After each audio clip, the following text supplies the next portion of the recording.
بسم اللہ الرحمن الرحیم۔ السلام علیکم ناظرین، ایک چھوٹا سا اسلامی واقعہ آپ کی خدمت میں پیش کرنا چاہتا ہوں۔ اس کو واقعہ افق کہتے ہیں۔ مجھے یقین ہے کہ بہرحال آپ نے یہ سنا ہوگا، لیکن دوبارہ سنانے کا مقصد اس کا جو ہے میں آپ کو آخر میں بتاؤں گا۔ حضرت محمد مصطفیٰ صلی اللہ علیہ وسلم جب غزوہ بنو المستلق سے واپسی پر اپنے صحابہ کے ساتھ ایک جگہ قیام فرماتے ہیں۔ ناظرین، جب قافلہ قیام کرتا ہے تو پھر اس کا مقصد ہوتا ہے آرام کرنا، رفع حاجات وغیرہ سے فارغ ہو جانا۔ تو اسی قافلے میں حضرت عائشہ رضی اللہ عنہ بھی حضور صلی اللہ علیہ وسلم کے ساتھ تھی۔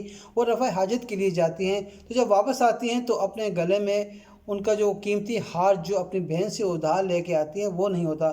وہ دوبارہ جاتی ہیں اور جب وہ ڈھونڈ کے واپس آتی ہیں تو قافلہ اس وقت جا چکا ہوتا ہے۔ ایک تو یہ بہت ایک صغیر سن ہوتی ہیں اور اوپر سے بہت کمزور ہوتی ہیں۔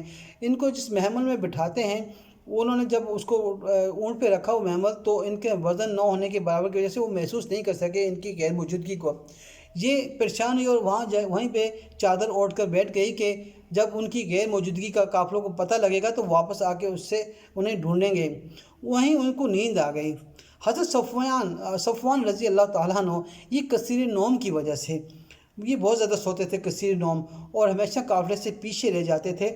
لیکن اس کا یہ فائدہ ہوتا تھا کہ جب یہ قافلے کے پیچھے آتے تو بہت سارے لوگ جو رہ جاتے یا بہت ساری چیزیں جو راستے میں رہ جاتی وہ انہیں اپنے ساتھ لے آتے تھے۔ جب انہوں نے دیکھا کہ حضرت عائشہ رضی اللہ عنہ سو رہی ہیں تو انہوں نے انا للہ و انا الیہ راجعون پڑھا۔ ان کی آواز سن کر حضرت عائشہ رضی اللہ عنہ ایک دم اٹھ کے بیٹھ گئی۔ انہوں نے اپنے اونٹ کو نیچے بٹھایا اور حضرت عائشہ رضی اللہ عنہ اس پر بیٹھی اور یہ قافلے کو لے کر قافلے کی طرف چلے۔ بہت جلد انہوں نے قافلے کو پا لیا۔ ناظرین، جب لوگوں نے یہ دیکھا کہ حضرت عائشہ رضی اللہ عنہ قافلے میں نہیں تھی اور حضرت صفوان رضی اللہ تعالیٰ کے ساتھ آ رہی ہیں، تو وہاں پر اہل افق والوں نے انہوں نے حضور صلی اللہ علیہ وسلم کی زوجہ محترمہ ام المومنین حضرت عائشہ رضی اللہ عنہ کے بارے میں بری بری باتیں اور الزام تراشیاں کرنے لگے۔ ناظرین، حضور صلی اللہ علیہ وسلم کو اس سے بہت تکلیف ہوئی، صحابہ کو بھی تکلیف ہوئی، لیکن وہ کون تھے؟ وہ عبداللہ بن ابی سلول کے لوگ تھے۔ عبداللہ بن ابی سلول پیش تھا، اور اسی طرح یہ چیز جو چلتے چلتے جب مدینے پہنچے تو حضور صلی اللہ علیہ وسلم کو یہ بہت بری لگی یہ چیز، لیکن انہوں نے عائشہ رضی اللہ عنہ سے اس کا ذکر نہیں کیا۔ عائشہ رضی اللہ عنہ بیمار تھی اور حضور صلی اللہ علیہ وسلم اس سے کم بات کرتے تھے، تو انہوں نے اجازت لے کے اپنے گھر آ گئی، والدین کے گھر، حضرت ابوبکر صدیق رضی اللہ عنہ کے گھر آئی۔ تو ایک دن وہ ام مستہ کے ساتھ رفع حاجت کے لیے جا رہی ہیں شام کے وقت، تو ام مستہ کی برائی کرنے لگی۔ تو حضرت عائشہ رضی اللہ عنہ نے کہا کہ ام مستہ، آپ کیوں مستہ کی برائی کر رہی ہیں؟ کیا آپ کو پتہ نہیں کہ اہل بدر میں سے ہیں یہ؟ تو انہوں نے کہا تمہیں نہیں پتہ اس واقعے کا؟ تو حضرت عائشہ نے کہا کہ نہیں۔ تو انہوں نے کہا کہ اس طرح انہوں نے تم پر الزام لگایا، ایسے ایسے الزام لگائے ہیں۔ کہتے ہیں کہ حضرت عائشہ رضی اللہ عنہ کہ انہیں رفع حاجات کے لیے گئے تھے، وہ اتنی پریشان ہوئی کہ واپس آ گئی اور رو رو کے اپنے آپ کو ہلکان کر دیا، اور وہ زیادہ بیمار پڑ گئی اس غم سے کہ ان کے بارے میں کیا کیا باتیں ہو رہی ہیں۔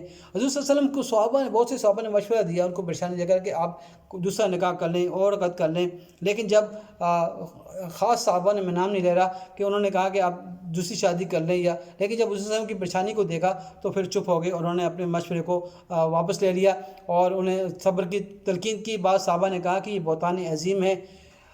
ناظرین، حضور صلی اللہ علیہ وسلم گھر آتے ہیں حضرت ابوبکر صدیق کے، اور حضور صلی اللہ علیہ وسلم حضرت عائشہ رضی اللہ عنہ فرماتے ہیں کہ عائشہ، تم سے اگر کوئی گناہ، کوئی غلطی ہو گئی ہے تو تم اللہ سے معافی مانگو، اللہ معاف کر دینے والے ہیں۔ تو حضرت عائشہ رضی اللہ عنہ فرماتی ہیں کہ میں چپ ہو کے اپنے والدین کو دیکھنے لگی کہ وہ شاید جواب دیں گے، تو وہ چپ رہے۔ تو انہوں نے پھر اپنے والدین سے کہا آپ حضور صلی اللہ علیہ وسلم کو جواب دیں۔ تو انہوں نے کہا کہ ہم کیا جواب دیں، ہمیں کیا پتہ ہے۔ تو پھر حضرت عائشہ رضی اللہ عنہ نے حضور صلی اللہ علیہ وسلم سے کہا کہ میں توبہ نہیں کروں گی، جب میں نے کوئی گناہ ہی نہیں کیا تو میں توبہ کیوں کروں؟ میرا اللہ جانتا ہے، میں بالکل توبہ نہیں کروں گی، بالکل معافی نہیں مانگوں گی۔ میں کس چیز کی معافی مانگوں جب میں نے کچھ کیا ہی نہیں ہے؟ تو یہ رونے لگی۔ تو اتنے میں حضور صلی اللہ علیہ وسلم بیٹھے ہوئے تھے تو انہیں وحی آنا شروع ہوئی۔ انہوں نے چادر اوڑھی اور لیٹ کے حضرت عائشہ رضی اللہ عنہ بولتی ہیں کہ مجھے یقین تھا کہ وحی آئے گی، اللہ تعالیٰ میری بریت بیان کریں گے، لیکن کہتی ہیں کہ مجھے یہ یقین نہیں تھا کہ اللہ تعالیٰ میرے لیے قرآنی آیات نازل کریں گے اور قیامت تک میرا ذکر قرآن میں رہے گا۔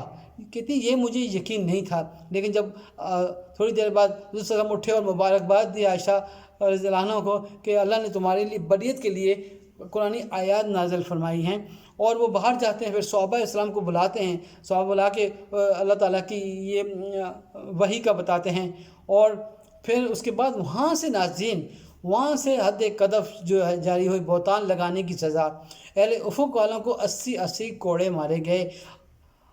عبداللہ بن ابی سلول روپوش ہو گیا اور اس سزا سے بچ گیا، لیکن وہاں سے حد قذف یعنی کہ بہتان لانے کی سزا جو ہے وہی۔ ناظرین یہ واقعہ بیان کرنے کا مقصد کیا ہے؟ یہ واقعہ آپ نے بہرا سنا ہوگا، مجھ سے زیادہ بار سنا ہوگا، اس سے زیادہ تفصیل سے سنا ہوگا، لیکن اس کا مقصد یہ ہے کہ جو پچھلے کئی سالوں سے ہم نے دیکھ رہے ہیں کہ کبھی کس کی بہن پر، کبھی کس کی بیوی پر الزام لگائے جاتے ہیں، کبھی کس طرح لوگوں کی خواتین کو کس طرح سرعام ان کی تصاویر کو پبلش کیا جاتا ہے۔ ناظرین کیا ان پر حد قذف نہیں لگنا چاہیے؟ کیا ان کو 80 دورے نہیں لگنے چاہیے؟ کیا ان کو سزا نہیں ہونی چاہیے؟ اگر ہم دیکھیں جمائمہ جب حاملہ تھی تو اس کے بارے میں کس طرح انہوں نے اس کے خلاف وہ ٹائلوں کا کبھی بہتان لگایا کہ ٹائل چوری کا، اور کبھی کیا۔ لیکن دنیا کی امیر ترین باپ کی بیٹی تھی، کیا وہ اس طرح چوری کرتی؟ اس کے بعد اب دیکھیں ضیاء شاہد کی کتاب ہے، وہ اپنی کتاب میں لکھتے ہیں کہ پرویز رشید میرے دفتر میں آتا ہے، آ کے وہ اپنے ہاتھ سے لکھتا ہے سیتا واحد کے بارے میں اور صحافیوں کو لکھ کر دیتا ہے۔ یہ آن دی ریکارڈ کتاب میں موجود ہے، میں اپنے پاس سے نہیں کہہ رہا کہ بھئی یہ واقعہ کسی پرویز رشید نے لکھ کے دیا۔ ناظرین اسی طرح کو دیکھیں کہ بینظیر کے بارے میں کتنی باتیں انہوں نے شائع کی، کتنی چیزیں کرتے رہے۔ سلمان تاثیر کے گھر والوں کے بارے میں جو بھی ہے آپ کا پولیٹیکل کیریئر، جو آپ پولیٹیکل جنگ لگیں، آپ خواتین کو کیوں لا رہے ہیں اس میں بیچ میں؟ اب دیکھیں کہ رانا صلی اللہ نے کہتے ہیں کہ اسمبلی کے باہر، پنجاب اسمبلی کے باہر کھڑے ہو کر سلمان تاثیر کے گھر والے اور خواتین کی تصویریں بانٹتے رہے تھے، اور کیا کیا انہوں نے نہیں کیا۔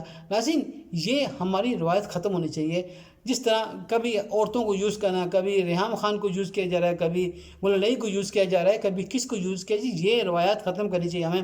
اور اس پر باقاعدہ اس پر مجھے یہ نہیں سمجھ آتی کہ ہماری کورٹ، ہماری عدالتیں کیوں فیصلے نہیں لیتی، کیوں ان پر سو موٹو نہیں لیا جاتا، کہ ان سے ایک دو سے پکڑ کے پوچھ رہے ہیں کہ آپ اس کا ثبوت دیں۔ جب آپ ثبوت نہیں دیں، جب ایک دو بار اس طرح ہوا تو پھر کسی کی ہمت نہیں ہوگی کسی کے گھر کے بارے میں، کسی کی بیوی کے بارے میں، کسی کو جادوگرنی کہنے کے بارے میں کسی کی ہمت نہیں ہوگی۔ یہ ہمیں یہ کلچر بدلنا ہوگا۔